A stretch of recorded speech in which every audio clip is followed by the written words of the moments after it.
Podcast Unitrópico presenta Entre patógenos y biodiversidad. Sandra Chalá, bióloga de Unitrópico con maestría en Ecología y Conservación de la Universidad Pontificia Javeriana, nos contará sobre la leptospirosis, una enfermedad desatendida de salud pública en el departamento de Casanare y su estrecha relación con los ciclos de inundaciones y la fauna silvestre. Mi nombre es Sandra Chalá, soy bióloga y trabajo principalmente analizando los ciclos ecológicos de microorganismos patógenos en animales de vida silvestre. Más exactamente, utilizando como modelo de investigación los murciélagos.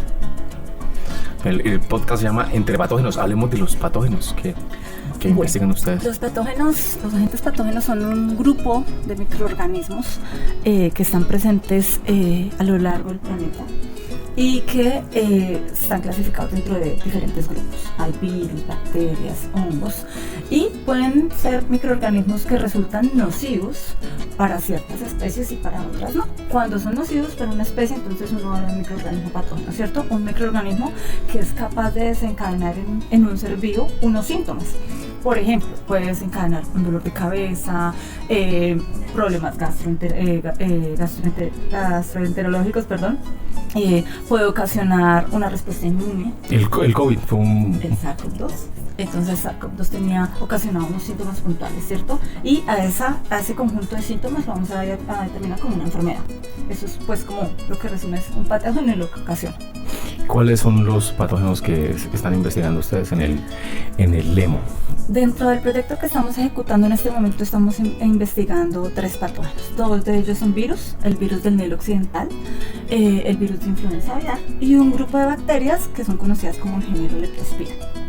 ¿Qué son las que vamos a hablar hoy, no? Leptospira. Sí. ¿Por qué son como importantes las leptos? Bueno, las leptospiras son importantes a nivel de salud pública y animal porque ocasionan una enfermedad que es conocida como leptospirosis.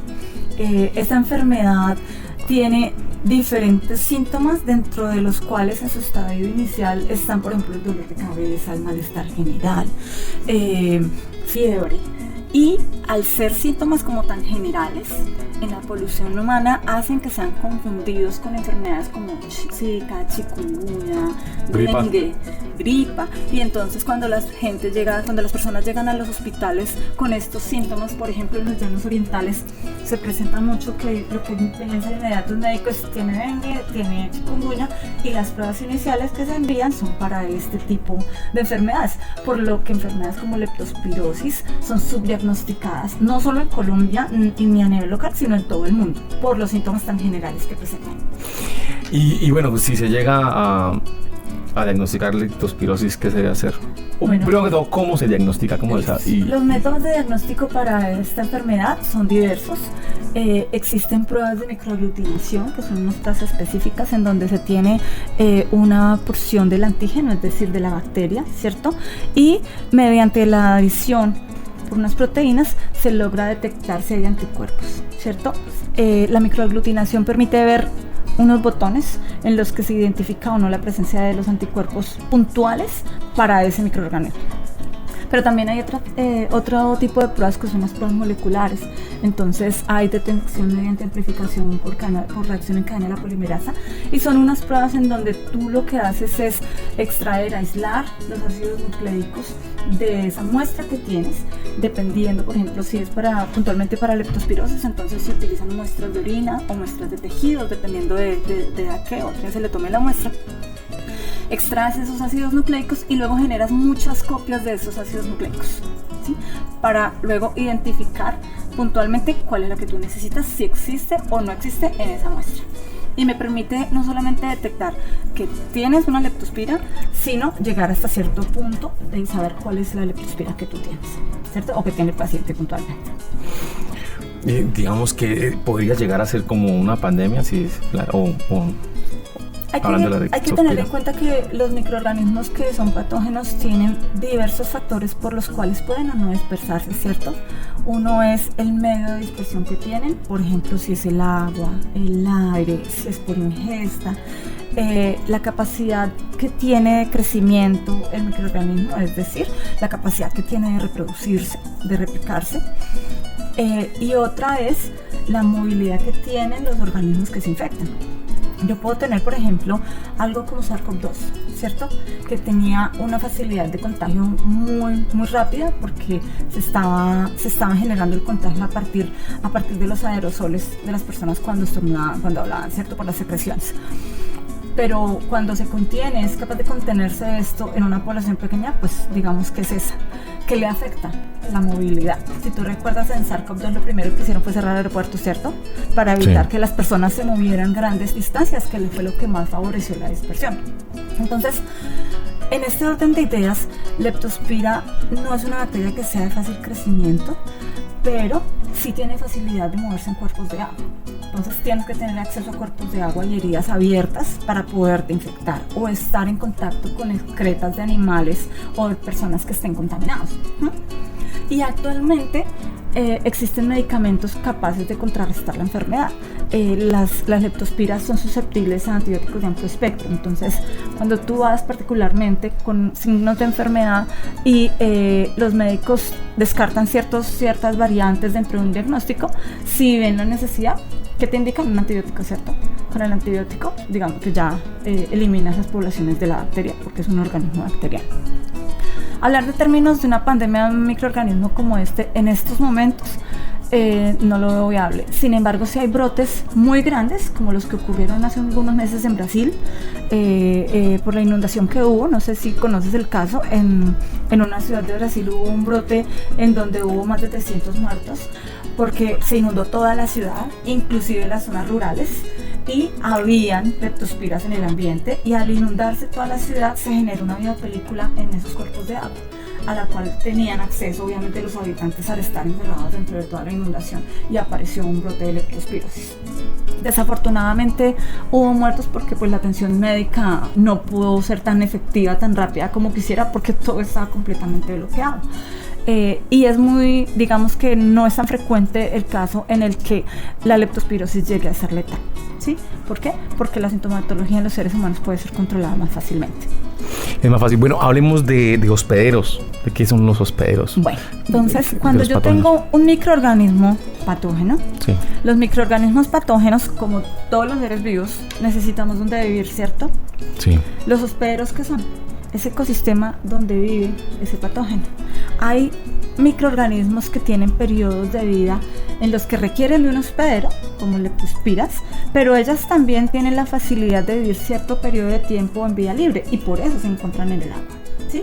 Entonces, pueden sobrevivir por fuera. Ellas tienen un periodo dentro de su ciclo de vida en el que pueden vivir, en cuerpos de agua. Y por eso es el riesgo que tienen las personas o los animales de contagiarse con esas aguas estancadas. Hay una herida pero abierta, agua estancada. Agua estancada, y cuando el agua está estancada, pues hay mayor concentración de la bacteria, ¿cierto? Tengo una herida abierta, entro en contacto con el agua y por allí ingresa el microorganismo.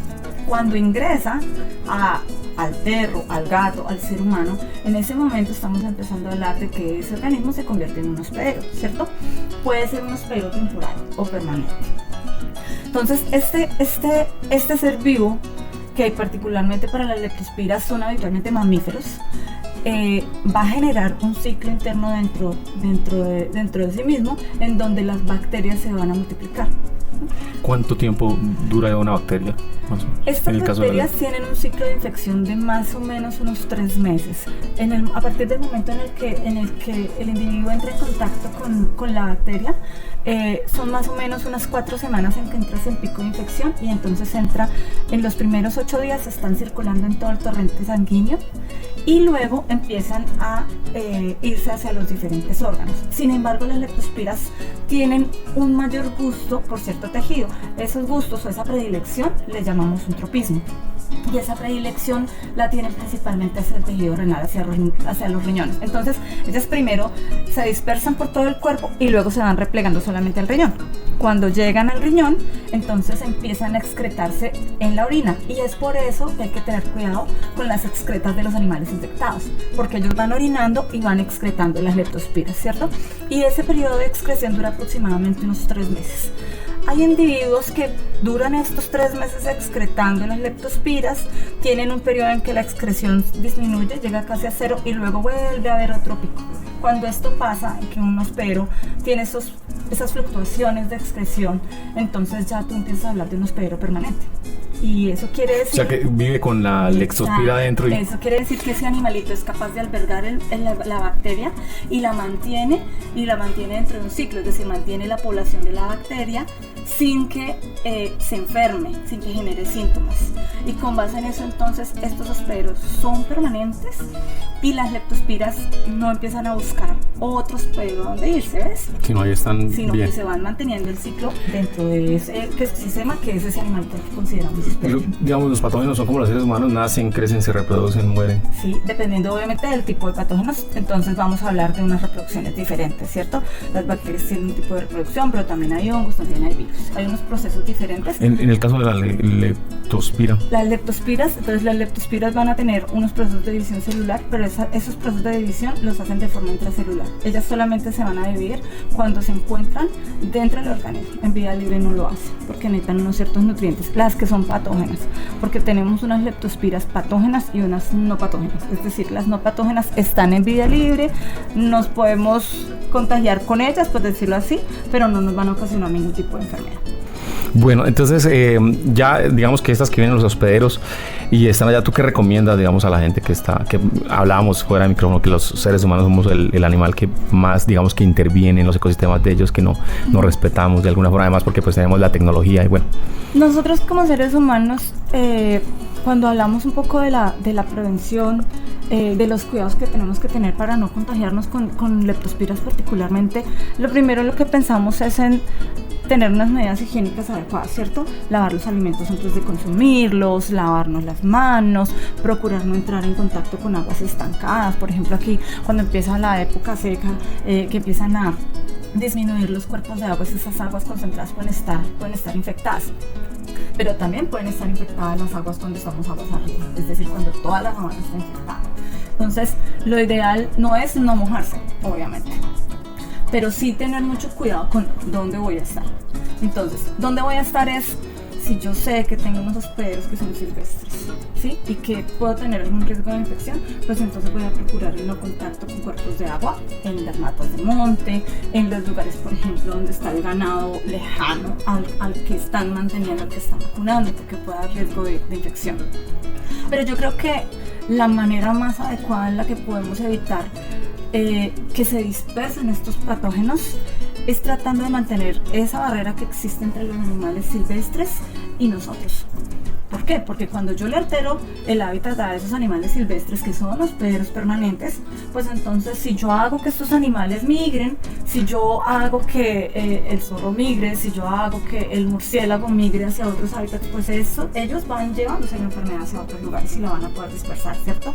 Cuando yo dejo los ecosistemas en el estado habitual, es decir, sin intervención, entonces estoy favoreciendo que la función de los hospederos sea la de contención y no se convierta en una función de dispersión del patógeno. Y creo yo que esa es una de las formas de prevenir enfermedades, tanto la leptospirosis como cualquier otro tipo de enfermedad infecciosa, cuidando desde el conocimiento de cuidar para prevenir, y no desde el conocimiento de intervenir para aniquilar. Es decir, no intervengo una comunidad biológica aniquilando a los animales que pueden hospedar un patógeno porque lo tienen, porque estoy generando problemas más graves, sino trato de cuidar pensando en, como yo les digo a mis compañeros muchas veces, cuidando esa cajita de Pandora que me está guardando los patógenos y que está evitando que yo me enferme o que los animales que están conmigo se enfermen, que mi familia se enferme. ¿Y tú crees que el comportamiento de los llaneros es como bien en ese sentido, como que respetan los animales que hay? ¿Qué piensas de que ustedes que tienen que ir, digamos, al llano, a las sabanas, a investigar y toda esta cosa? ¿Cómo es el comportamiento del campesino, del llanero? Digamos que hoy en día, no solo en los llanos orientales, sino yo creo que en casi todos los ecosistemas tenemos muchos procesos de intervención. Monocultivos, ganadería extensiva, y son procesos que obviamente generan un impacto puntual, que hace que haya unos desplazamientos de las especies hacia otros lugares que se reduzcan los habitantes de esos lugares. Sin embargo, también, digamos que dentro de las expediciones que hemos llevado a cabo, a pesar de que se ve mucha ganadería extensiva y se ven cultivos de arroz, también se ven procesos y esfuerzos de conservación de la gente del llano. Esfuerzos en donde uno ve en las fincas unas matas de monte grandísimas, en donde los finqueros están conservando, en donde los finqueros mantienen, no permiten la caza, no permiten las quemas, no permiten la tala, y con base en ello entonces uno ve ecosistemas que permiten albergar a esos animales y contener cualquier patógeno. Y entonces cuando tú llegas a analizar en las fincas, pues claro, tú encuentras el patógeno, pero en general encuentras una comunidad saludable. Es decir, en algunos animales encuentras el patógeno, pero en la gran mayoría de ellos no está. ¿Y eso qué quiere decir? Que el patógeno está llevando una dinámica saludable dentro de ese sinnúmero de especies que tú tienes. Y ese tipo de esfuerzos hacen que valga la pena continuar, y que no solamente valga la pena continuar, sino que los patógenos no se dispersen y que mitiguen un poco esa intervención que otros están haciendo. Para llamarlo de alguna forma, hay una especie de convivencia, coexistencia dentro del patógeno, seres humanos, animales, perros. Hoy en día, yo no soy llanera, yo llegué aquí como en 2005 más o menos, y de tiempo en el que llegué hasta acá, siento que ha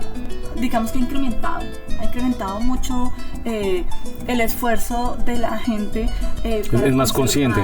Ya hay más conciencia, ya hay más ganas de tener animales en las fincas y no tenerlos encerrados, sino de mantener las matas de monte, de cuidar la sabana, de no intervenir tanto con cultivos o de hacerlo de una manera moderada, ¿cierto?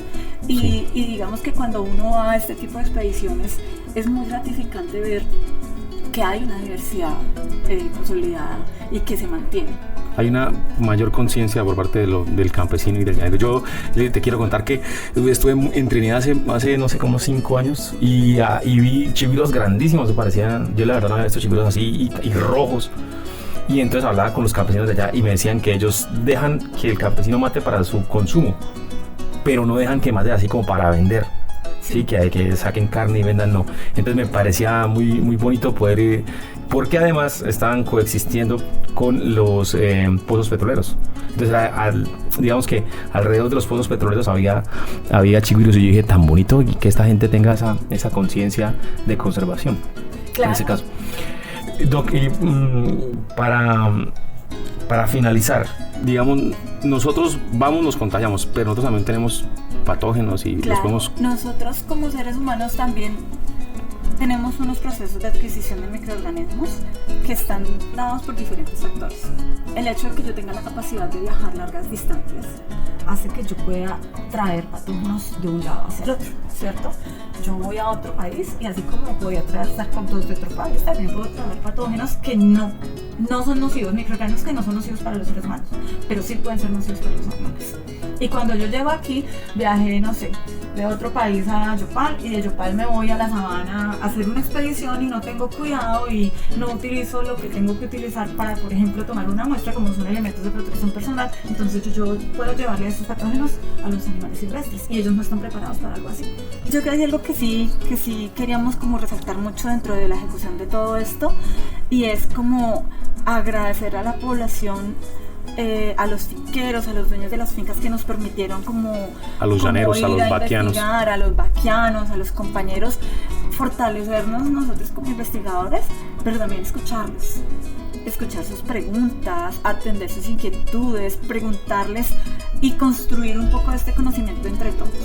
¿Por qué? Porque cuando nosotros llegamos allí vamos como con una idea muy puntual de investigar acerca de un patógeno y nos traemos un montón de información. No solamente el patógeno, de los animales, de cómo se capturan, de cómo se toma la muestra, de cómo se vive allí, de cómo hacen ellos para manejar las cosas como el agua, por ejemplo, que aquí en la ciudad pues es algún recurso que tenemos muy fácil. En sabana adentro no es tan fácil conseguir agua potable y ellos tienen unos recursos que son muy útiles y que de pronto cuando estamos desde los cascos urbanos olvidamos un poco. Entonces esto también hace que los procesos de investigación de nosotros tengan un abanico mucho más grande para establecer relaciones entre eso que estamos buscando como patógenos y las condiciones de vida que tienen los habitantes de las zonas a donde vamos, cómo manejan su cotidianidad. Y sí, ¿cómo manejan, por ejemplo, el agua potable ahora que...? Por ejemplo, el agua potable, Sí, hay lugares de donde toman el agua de pozos profundos, pero le hacen un manejo. Hay procesos de hervir el agua, hay procesos de filtrado del agua, ¿cierto? O ellos prefieren no consumir esas aguas. Entonces, cuando tienen la posibilidad, adquieren agua potable.